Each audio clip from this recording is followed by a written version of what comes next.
নমস্কার বন্ধুরা, welcome back to my channel.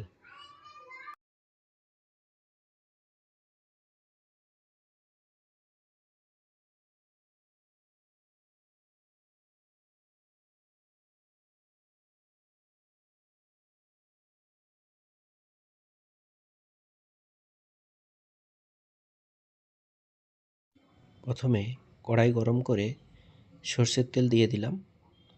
গোটা গরম মশলা দিয়ে দেব, লবঙ্গ, দারুচিনি, এলাচ দেওয়ার পর কেটে রাখা টমেটো দিয়ে নেড়ে চেড়ে নেব।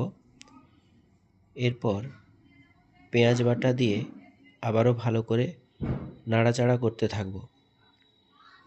ভালোভাবে ভাজা হয়ে গেলে এর মধ্যে রসুন পেস্ট দিয়ে দেব, আদা পেস্ট দিয়ে দেব, দিয়ে ভালো করে নাড়াচাড়া করতে থাকব।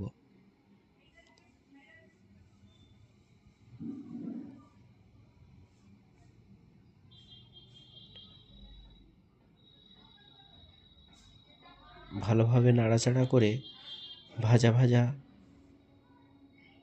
হয়ে গেলে এর মধ্যে পরিমাণ মতো নুন দিয়ে ভালো করে নাড়াচাড়া করব। ভালোভাবে নাড়াচাড়া করার পর ওর মধ্যে হলুদ গুঁড়ো দিয়ে দেব, লঙ্কা গুঁড়ো দিয়ে দেব, দিয়ে আবারও ভালো করে নাড়াচাড়া করব। সামান্য জল দিয়ে মশলাটা কষা কষা হয়ে গেলে ওর মধ্যে পোস্ত, চালমগজ বেটে রেখেছিলাম, সেটা জলের সঙ্গে গুলিয়ে ওর মধ্যে দিয়ে দেব। ভালো করে নেড়ে চেড়ে নেব। ভালো করে নাড়াচাড়া হয়ে গেলে ওর মধ্যে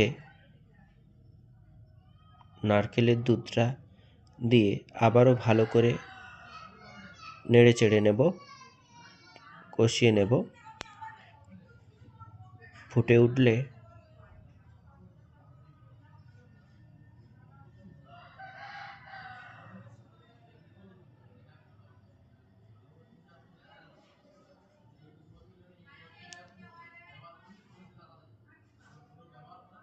নেড়ে চেড়ে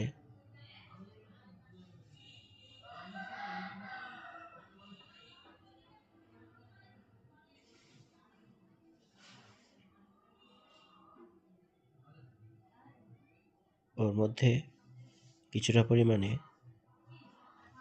বাতাসা দিয়েছি।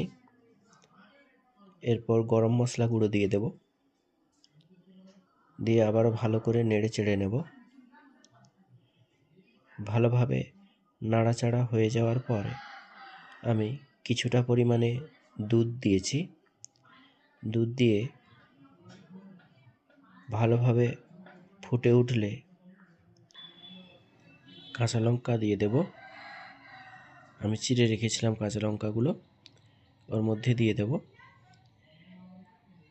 দিয়ে ওর মধ্যে আমি কাতলা মাছগুলো ভেজে রেখেছিলাম, সেগুলো ওর মধ্যে দিয়ে দেব। দিয়ে ভালোভাবে নাড়াচাড়া করে নেব, যাতে মাছগুলো সমস্তটা ওই গ্রেভির মধ্যে ঢুকে যায়।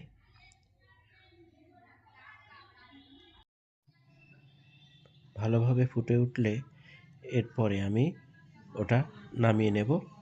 আমার কাতলা মাছের মালাইকারি রেডি হয়ে গেছে। গরম গরম ভাতের সঙ্গে পরিবেশন করতে পারেন, ভালো লাগবে।